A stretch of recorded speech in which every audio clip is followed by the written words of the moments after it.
Friends, ఇదైతే మనకు ST panel అనమాట. 32 ఇంచెస్ సైడ్ కాఫ్ కూడా వస్తుంది దీనికి. దీని ప్రాబ్లం చూడండి ఒకసారి ఎట్లా ఉందో.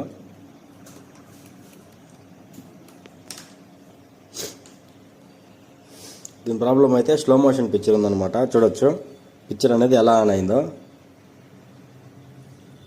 చూసారు కదా. దీని ప్రాబ్లం చూసుకుంటే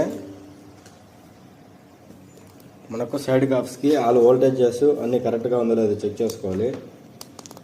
ఇక్కడ చూసుకోండి, నేనైతే ఇప్పుడు గ్రౌండ్కి ఒక ప్రాప్ పెట్టాను అండ్ ఇక్కడ ఒక ప్రాప్ పెట్టి చెక్ చేసుకుంటాను అనమాట. ఏ వోల్టేజ్ మిస్ అయిందో ఆ వోల్టేజ్ చూసుకుందాం మనం. నేను ఇక్కడ చెక్ చేస్తున్నట్లయితే ఇక్కడ ఒక వోల్టేజ్ చెక్ చేస్తున్నాను. ఇక్కడైతే మనకు వోల్టేజ్ అయితే ఏం లేదనమాట.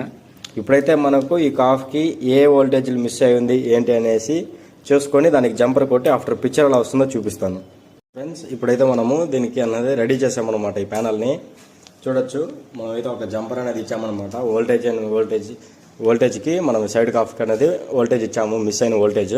ఇప్పుడైతే మనం పిక్చర్ చెక్ చేద్దాము ఏ విధంగా ఉంది ఏంటనేసి.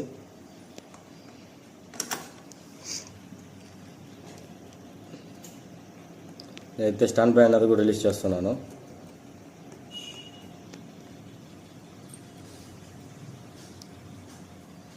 చూడొచ్చు, స్టాండ్ బై అనేది రిలీజ్ అయింది. చూడొచ్చు పిక్చర్ అన్నది క్లారిటీగా ఎంత బాగా వచ్చిందో. స్లో మోషన్ ఏమి లేదనమాట ముందులాగా. ఇది ఇప్పుడు ఈ ప్రాబ్లమ్ని మనము ఎలా ఫైండ్ అవుట్ చేసాము అండ్ ఈ బైపాసింగ్ ఎందుకు చేయాలి అండ్ ఈ కాఫ్ ఐసీ డేటాని ఎలా తీసుకోవాలి అనేసి మొత్తము ఈ మంత్ 24 అన్నది ట్రైనింగ్ ఉంటుందన్నమాట. ఈ 24లో అన్నది మీ సీట్ అన్నది బుక్ చేసుకోండి, మీ నేమ్ రిజిస్టర్ చేసుకోవాలి. ఈ 24th అనమాట మనకు ఇలాంటి ప్యానల్సే కాదు 4K panels and etcetera panel ticks and trips అనేసి ఆ రోజు అన్ని చెప్పడం జరుగుతుందన్నమాట.